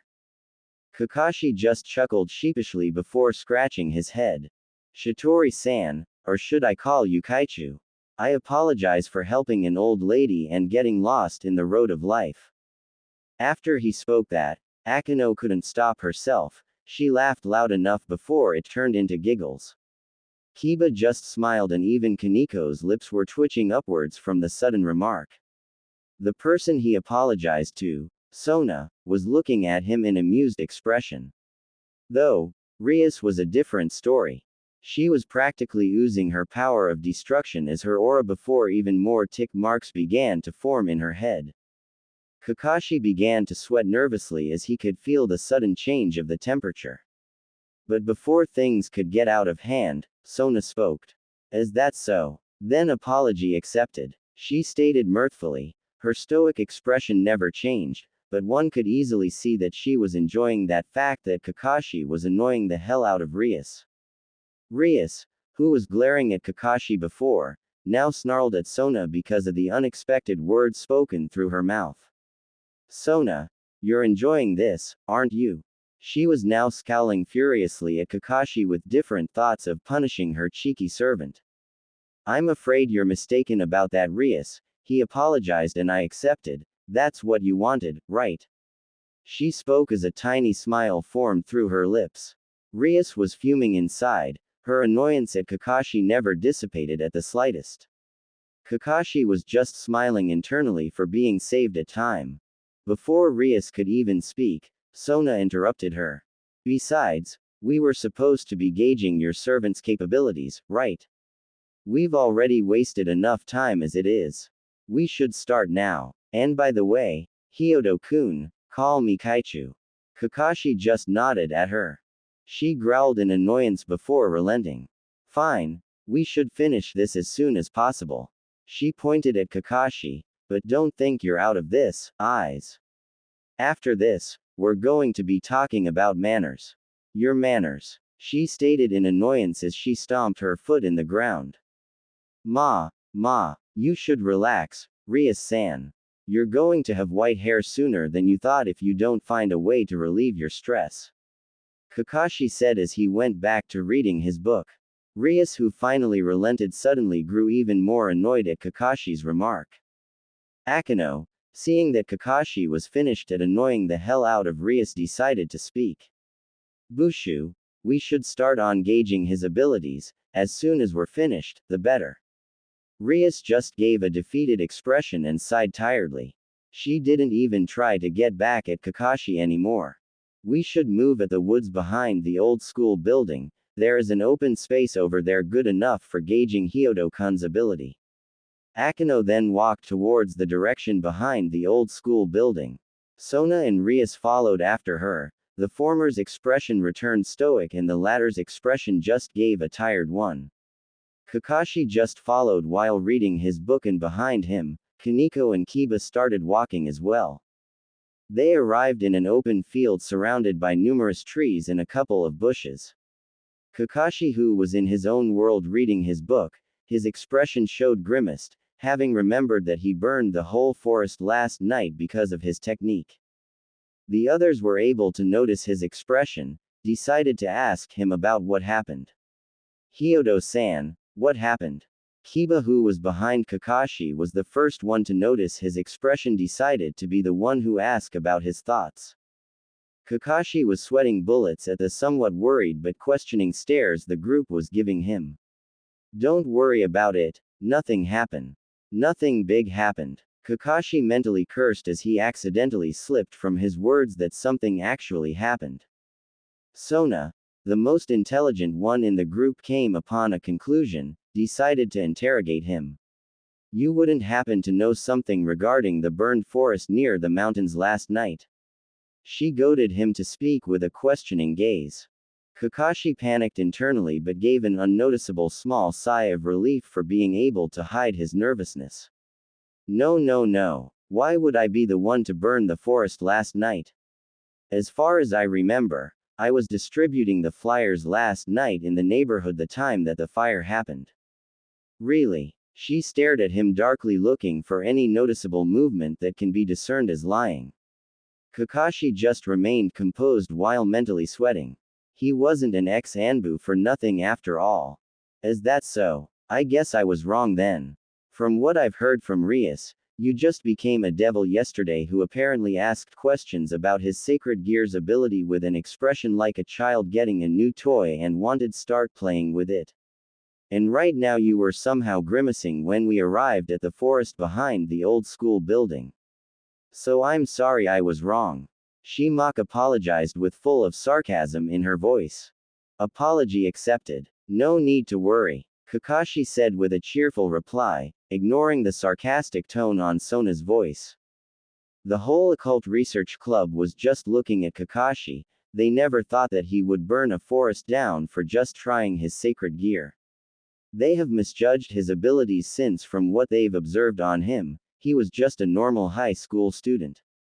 At first, he was calm in the news of being a devil, then he was able to use chakra, now they've heard about him burning a forest. They didn't really know how to judge Kakashi. Just like Rias said, he really was an enigma. Sona, who didn't expect that kind of reply, lost her composure for a second. She was sure that Kakashi would have just told the truth and apologized, but she was starting to get pissed at him for that remark. It was amusing when it was just Rias who was being annoyed. But before she could talk, Kakashi intervened. You people wanted to test me, right? So let's get this over with. I still have to read my book. He closed the book and put it on his small pouch attached on the left side of his belt. He then turned his attention towards the group, waiting for the action to start with a stance. They were now standing in an open forest with a couple of trees and soft soil in the ground. He would be able to use his earth jutsus in this place with the provided ground. The water jutsus would be impossible, seeing there was no body of water nearby. Kakashi was now observing the place. thinking of whatever he could use to satisfy the curiosity of his company devils. He would not reveal every single one of his abilities in this place. I am a shinobi after all. It's in my nature to hide my abilities. Rias, who was irked at his attitude, now wanted to put Kakashi on his proper place. She would show this cheeky servant his place and she would start on beating manners on him. Kakashi would soon be begging for mercy. Rias chuckled darkly as she spoke. Then you would not have problems facing the whole occult research club. She then turned to Kiba, who voiced his own opinion. Kakashi just gave a simple nod while waiting. Bushu, isn't that too much? Hyodo-kun is just a new devil, so he wouldn't be able to fight all of us, especially you and Akino-senpai. He stated, looking at Kakashi with a slightly worried expression on his face. Yuto, are you questioning my decision? She smiled sweetly with a dark aura that promised pain. If one would look at her, one can easily guess that she was really pissed at Kakashi and she wanted to do nothing but beat him down for his disrespectful attitude. No, Bushu. I was just asking. Kiba replied while he frantically waved his hand with a gesture of denial. I see. Akino and Kaneko, you don't have any problems with this, do you? The two girls who were questioned just nodded their own heads and started to focus. Sona, who was watching the group, started to move away further, suddenly started feeling something. I have a feeling that this will be bad for Rias. I'm sorry, Rias, but when it comes to my intuition and sudden feelings, most of them are true. I just hope that it won't end too badly for you. Then, we'll start with Kaneko first, Kiba second, Akino third, and lastly me. Rias smirked mentally. She will be the one to deal the last blow on this disrespectful servant of hers. After that, she'll lecture him about his manners and teach his servant how to be respectful. I see. Then come with me with intent to kill or you'll never hurt me at all. Kakashi made a come at me gesture that only pissed off Rias even more. The other occult research club members were somehow a little bit miffed at their new club members' action. Kaneko stepped forward, facing off Kakashi, who had a unique type of stance. She didn't know what kind of stance is that. He has way too many openings. She gave an unseen sigh before going on her own stance. She was adept in hand-to-hand combat, so she should be able to attack the openings that Kakashi has. Kakashi was now in his own unique style. He didn't have a name for it. This style goes for counters while using his Sharingan, but since he didn't have his Sharingan now, he'll have to bear with it. By leaving many openings in his vital points, he would be able to expect the attack coming, so he would be able to counter it. The weakness of this style is that he can't use it on very fast opponents. He wouldn't be able to react in time if his opponent is faster than him. They would be able to attack the openings he would give, so if he faced any opponents faster than him, this style would be nothing but a suicide. Kaneko, I will be judging your fight. If you are both ready, you may begin. Rias spoke as she added. Kaneko is a rook, she's sufficient in close combat and she has a very high defense, being a rook. You won't be able to damage her much. I see. So she's a hard hitter type of fighter. If she really does have a high defense, I'll use that one on her. Kaneko, who was finished stretching, started to dash forward to Kakashi's position. She swung her right fist down to Kakashi, who sidestepped a little bit to avoid her attack. Leaving her hand to punch the ground shook and cracks formed in it and it was crushed. She started to position herself back, but before she could do so, Kakashi gave her a strong chakra-enhanced kick at her stomach that sent her flying upwards. Kakashi jumped, following her at the air.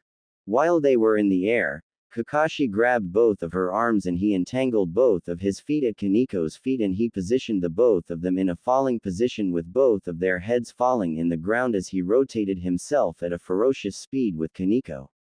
They were falling to the ground as Kakashi let go. Only Kaneko was falling to the ground in a very fast speed. The group watching could only wince since Kaneko fell from her head down first to the ground. Kakashi himself positioned himself back into the weird stance as he waited for Kaneko to get up. The watching gallery could only stare at Kakashi due to his fighting prowess. They expected Kaneko to beat him up without any resistance. While it may be cruel, it was the truth since they thought that Kakashi never learned any fighting.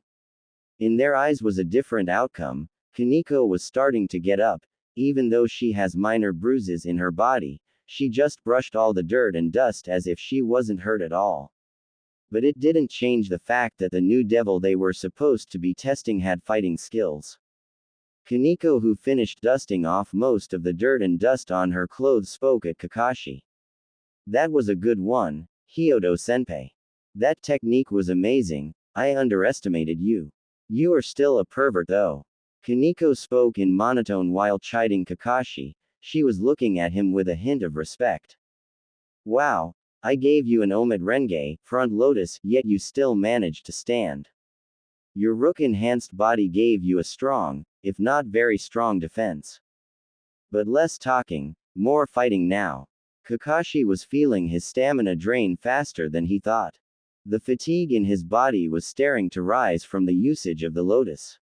His body was somehow hurting even though he wasn't hurt at all. I guess the lotus hurt my body a lot more than I thought. If I was not a devil, my body would have broken down. Thanks for that. I can only use the first gate as of now. The second and onwards would leave me hanging down. I should limit myself until strengthen my body enough. Rias, while worried for Kaneko, was fuming inside. Her irritation was growing for every minute she looks at Kakashi. She wanted for Kaneko to beat him up, Kiba to slice and dice him, Akeno to electrocute him, and for her to finish the job. She wanted to see Kakashi kneeling in the ground begging for forgiveness. Even though he's a strong servant, no one should be disrespectful of their master. Wait for me, if they can't beat you, I'll give you a good beating and a many spanks worth a lifetime. She scowled darkly as she looked at Kakashi, who was now engaging Kaneko in hand-to-hand combat. Kaneko tried to punch Kakashi in slight opening. Kakashi opened himself. He blocked, only to wince in pain as the rook-enhanced punch was grinding the muscles and bones in his arms. He was glad that he coated his hand with chakra as he blocked her punch. Kami, they have another Tsunade and Sakura here. He shivered in worry as he gave a counter punch at her temple. Kaneko bent her back as she dodged the punch Kakashi gave. She gave a kick to Kakashi's chin as she flipped herself back, only to see a log in Kakashi's position. She looked around, from her back, to her front, her left side, her right side, and the sky, trying to find Kakashi, who was gone. She also looked at observers who were saying something, but before she could comprehend what they said, she felt a hand tugging her left foot from the ground. She started to sink fast enough down to the earth itself, leaving only her head visible as she struggled from the ground. Kakashi rose from the ground as he gave an eye smile to Kaneko, who was glaring at him. She knew that he was the reason she was buried in the ground. You won't be able to move for a while, Chibi-chan. Kakashi ruffled her hair, making her scowl at the affectionate action. You should train your speed for a little bit, you're quite slow on the uptake. She just gave a glare while ignoring the advice, but she started to relax as he pet her even further continuously. She even gave a slight purr before looking back at Kakashi. Stopped. She gave a pleading look, wanting to be petted a bit more. Kakashi only gave her a smile before saying, you somehow love that, huh? But it'll have to wait a little bit. Just watch for a little while, I'll give you a good petting later on. Sona, Rias and the rest who were watching were broken out of their thoughts as Kakashi spoke to them. So, Kiba-san, you're next. Can we proceed now? I haven't got all day. Rias nudged Kiba to face Kakashi. He looked back only to see his master glaring at him furiously, saying, slice him, cut him, dice him, or whatever you want, I don't care. She stated darkly at Kiba, who was just frantically nodding at his master's order. Kiba started to move forward in front of Kakashi. Won't you get Kaneko-chan out of the ground? Less talking, more fighting. I won't be getting her out of there for a little while. Kakashi waited for Rias's signal as he positioned himself in a somehow laid-back and relaxed position. Rias was barely controlling herself at anger on Kakashi, who was not even taking his fight against Kiba seriously. She gritted her teeth as she spoke. Eyes, Yuto is a knight. For a knight they are very fast on their feet. That's all my advice for you. You boys may begin. Kakashi watched with a slight awe and amazement as Kiba formed a bakudo, wooden sword, in his hand, and he grabbed it while steadying himself in a two-handed sword position.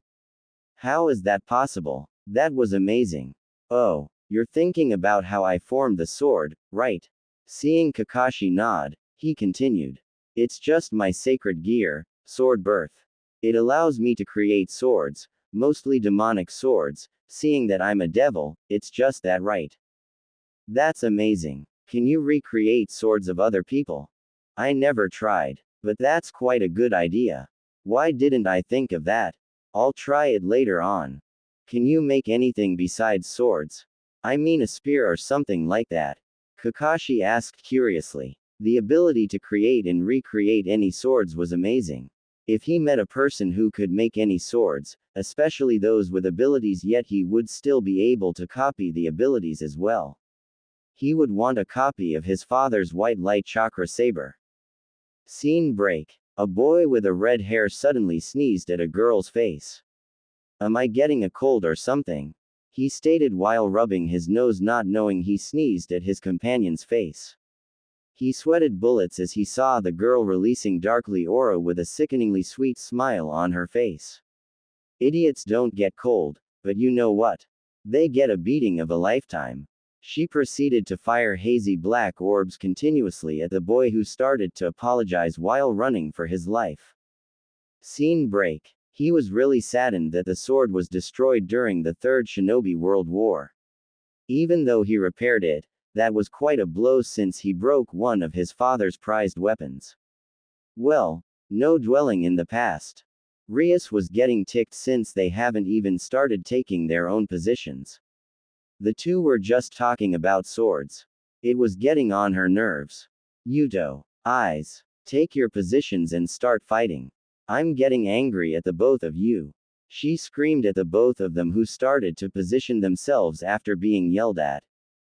Hyodo-san, we'll continue the conversation later on. But for now, do you want a weapon as well?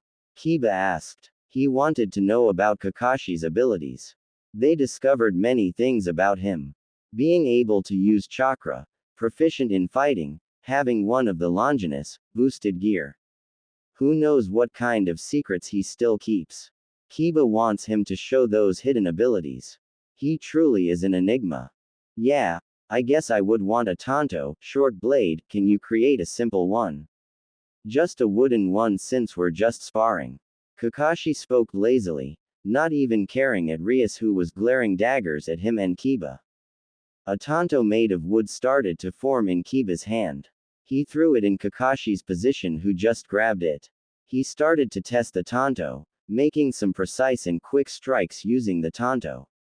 After testing it for a little while, he placed it at his back, slipping it into his belt so that it won't fall. So, are we good now? If so, we could finally start. Kiba spoke. He saw Kakashi, who was crouching, made a quick low dash towards him. He grabbed the tanto on his back and he made a quick slash at Kiba's left side. Shit.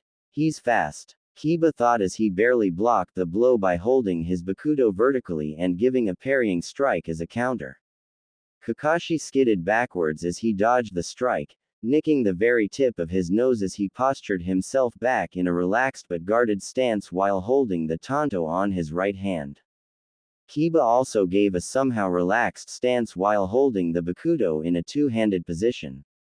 You're quite fast on your feet, Hyodo-san. I didn't expect that, Kiba said at Kakashi, who just gave an eye smile back. His stance was waiting on Kiba to strike at him. Kiba indulged Kakashi and he approached him in night-enhanced speed, running towards him while readying the bakudo. Kiba was able to dodge Kakashi's strike with his agile body and quick speed while giving fast counters. Kakashi was groaning in pain from the minor bruises he received from Kiba's counters. Though, he was able to parry few strikes back, giving slight openings enough for him to make advantage of. They parried blow for blow, they blocked each and every strike of one another. They dodged every strike with their speed and instinct. Kiba had the upper hand, especially in speed, but Kakashi was able to keep up with his experience and instinct. The observers could only watch in disbelief as the two boys fought with the swords. They all know that Kiba had the upper hand, but they can't help and wonder, how could he keep up against Kiba? It was Sona who answered the unspoken question on their thoughts. No, Hyodo-kun is barely able to keep up with Kiba-san. He is expecting the strikes to come as if he was reading Kiba-san's body language. Kiba-san's posture, attention, stance, technique, agility and speed, he's experienced enough to read Kiba overall. His instinct is very honed to the point where he knows where the attack will come.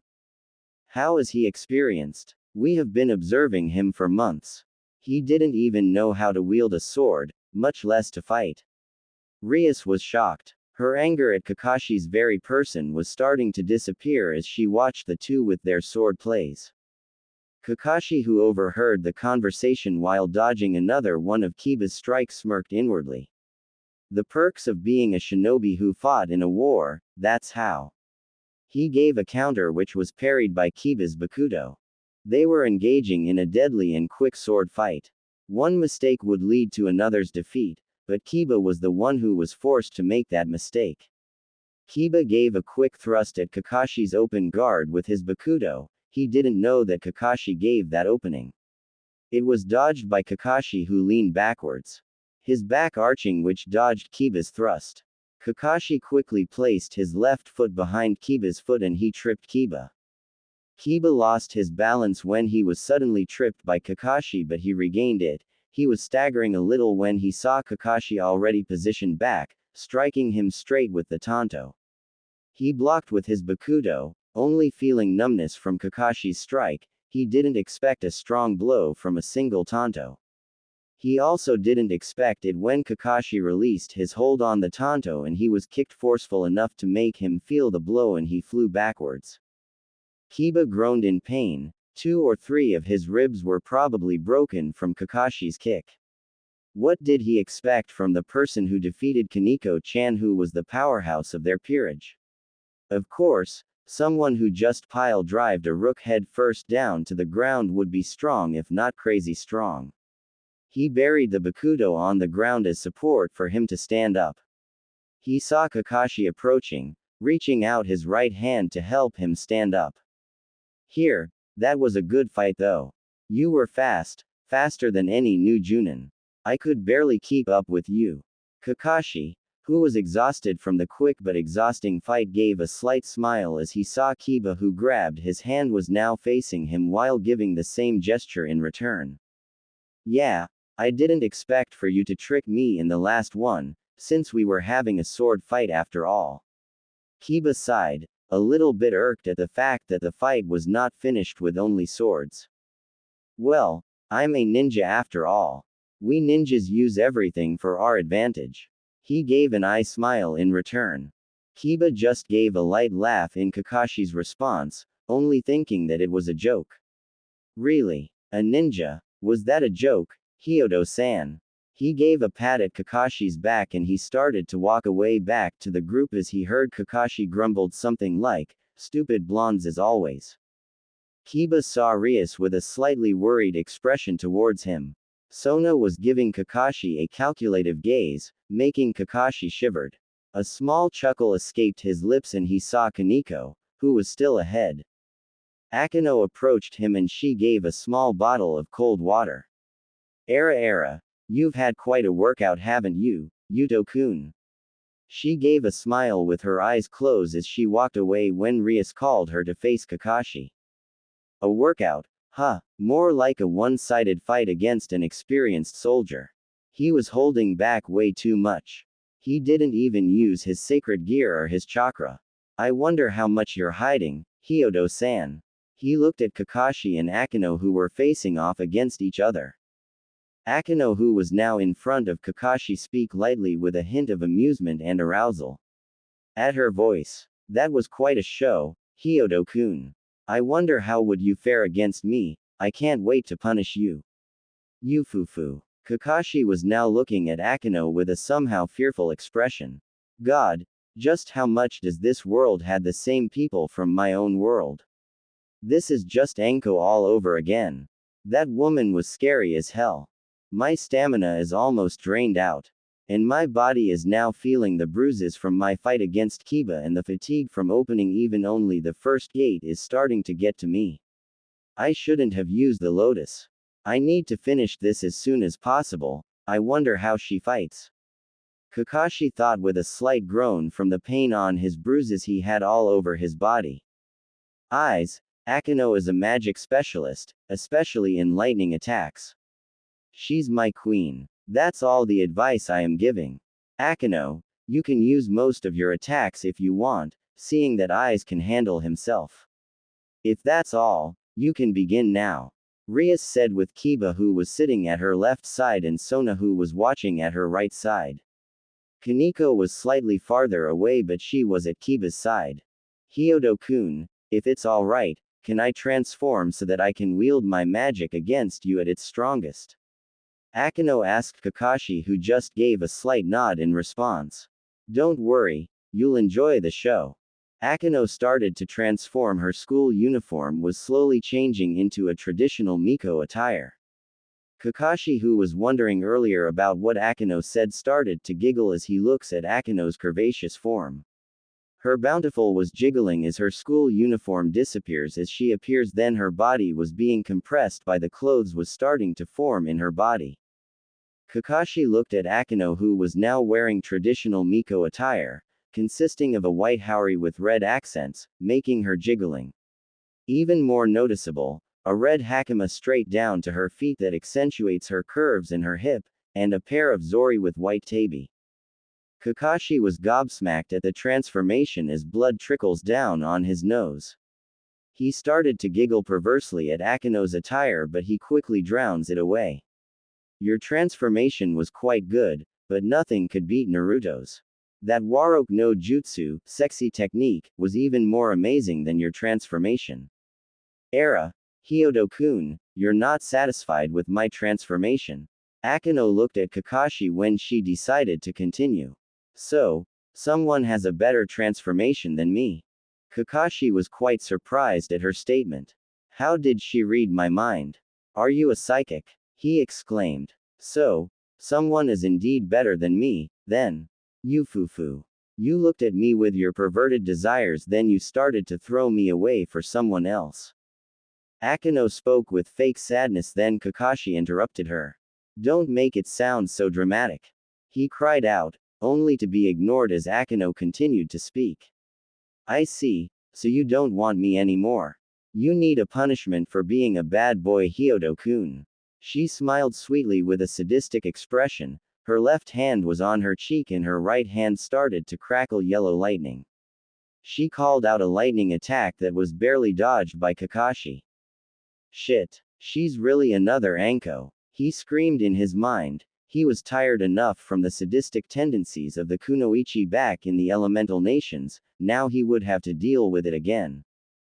Bushu, should we calm Akino-senpai down? Kiba asked before getting a gesture of denial. As much as I want to see how will Eyes deal with Akino and her sadistic behavior. And it's for revenge as well. So you shouldn't worry about that. Rias spoke, her eyes gleaming with a vengeful look. Kakashi was dodging the non-stop barrage of lightning Akino was calling. Her expression was that of a sadist.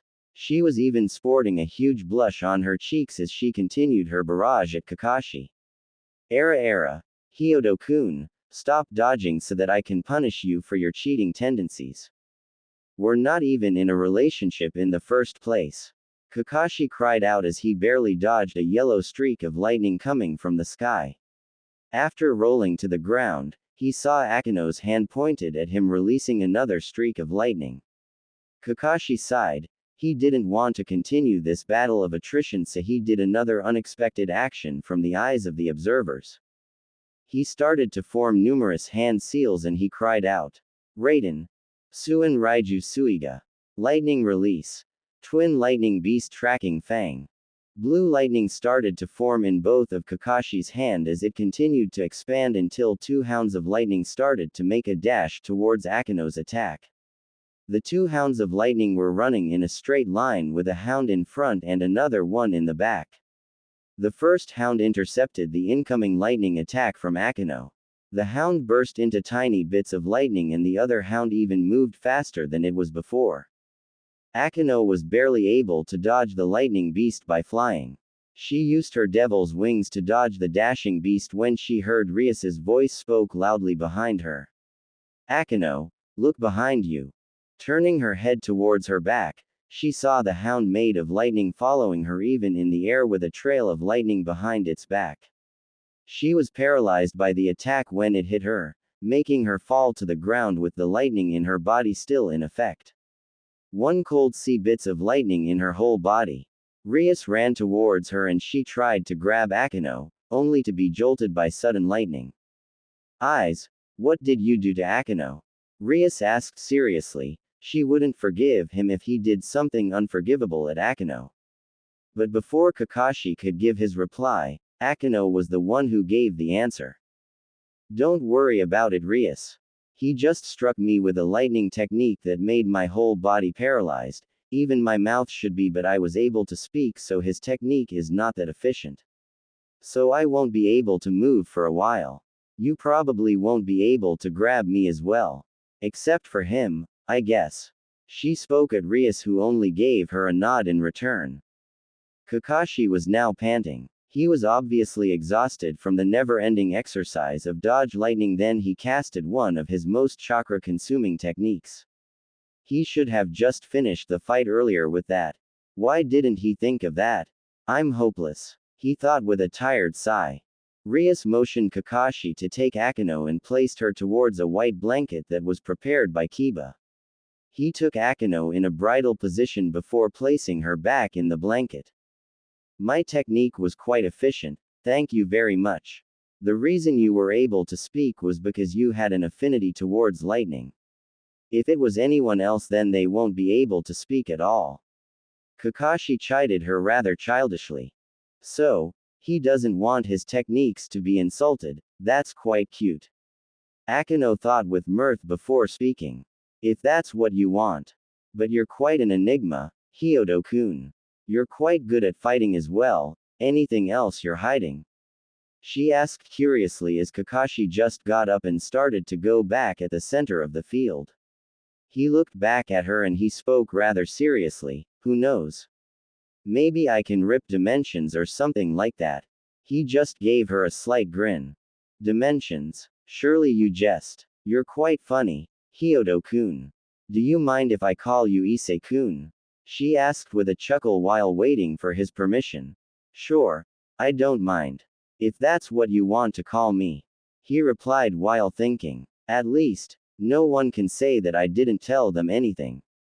He thought with a hint of amusement. When he got back to his original position, he saw Rias positioned in front of him, with a light smirk and a somehow arrogant air around her. She started to speak. You're quite good, eyes, defeating the three of my peerage. Though you must be quite exhausted, huh? Well, that's to be expected against someone who would be arrogant to face off my whole peerage. I'll tell you this, before things could get ugly, you should just give up and accept your punishment. If you do that, I'll lessen the punishment I'll give. She stated arrogantly with a smirk at him. He was now exhausted, his stamina was nearly down to zero. The fatigue from using his techniques earlier was making his body feel like crap, his chakra was half from all the fights earlier. He enhanced his body, his punches, his kicks, his strikes, his speed, his arms, his hands, his feet, and even using a draining technique. Of course, he would be on his last stand. So that was your plan, huh? To exhaust me, then you would give the final vendetta. Luckily, I can still move even when I'm exhausted and my body's broken down. You will receive my strongest technique. Kakashi thought with slight wincing from the pain of his body, though he still managed to give a small smirk at Rias. I'm a king, and that's all you need to know. If you don't have any questions, let's begin. Rias exclaimed with a gleeful expression as she started to form an ominous aura on the both of her hands, and she called out. Power of destruction. The malicious energy was coming towards Kakashi as he dodged. Looking back to the place where the energy hit, a horrified expression crept up on his face as he saw the ground from where he was earlier become nothing. Do you like that, eyes? It's the power of destruction that can only be used by those of the Bale clan and 4 members of the Grimoire clan. It's hereditary, so no one would be able to use it like we do. That's what I'll use to punish you. Grovel in the ground and beg for forgiveness, say sorry for your cheeky attitude, then I'll give a light punishment. She stated with a smug smile. The girl was getting on his nerves, being an arrogant and a bratty princess. He has the perfect punishment for this kind of brats. I'll wipe that smug smile off your face, brat. Kakashi stated before dodging continuous onslaught of flying dark energy towards him. After getting to a good posture with the perfect position, he used Kawarimi with the slight small rubble behind Rias. On the eyes of the observers, they saw Kakashi being eaten by the malicious energy from Rias's hand. Looking at Rias, they saw her having an expression of euphoric happiness. She began to cackle madly. Ha ha ha ha ha. That's what you get for being a bad servant. One who can't follow his king deserves to be punished. Hopefully, you're still alive and I would be able to heal you later on anyway, so I will just punish you. She gave a squeal of joy from the attack she caused. The group could only look at Rias as if she was crazy, but before they could talk to her about what she had done, they saw a poof of smoke behind Rias, revealing Kakashi, who was in a crouching position holding the both of his hands in a hand sign similar to the one he did earlier, the one that produced lightning beasts. They now stared in Kakashi at shocked. He was able to dodge the power of destruction and now he would retaliate with the lightning in return. Oh, how wrong they were. Kakashi placed a little bit of chakra in his tiger hand seal and he screamed out. Kanahagakure Hiden Taijutsu Ogi, Senin Garashi. 1,000 years of death. He cried out the technique with an overly dramatic name. The observers were gaping at the incredulity of the technique. They saw Kakashi plunge the weird hand seal in Rias's bottom, which was causing her to feel constipation and pain. Rias flew rather high while holding her as she cried out with the tears forming in her eyes before she sprawled in the ground. Rias could not believe what just happened. Somehow Kakashi got behind her and she suddenly felt pain constricting in her. She flew up because of the chakra from Kakashi's hand seal. When she realized what just happened, the tears did not stop flowing from her eyes as she started to cry. She sprawled in the ground holding her, quite erotically, but no one cares about that right now. They were all looking at Rias, who was wailing, her sobs filling the forest non-stop, and the tears never stopped flowing from her eyes through her cheeks. Waahhhhhhhhhhhh. Oni-chan. Oni-chan. Rias cried out. Her voice spread throughout the whole Kuo Academy campus. The black cat was slamming her paws in the tree branch she was watching from. When she came back because of the chakra she felt, she didn't expect to see the heiress of Grimoire clan to be pierced with a finger in her. She could not stop laughing holding her stomach. She even fell down from the tree, but that did not stop her from laughing non-stop. By the end of the day, Rias did not stop crying as she was carried back to the club room. Kakashi was already gone after he dragged Kaneko on the ground.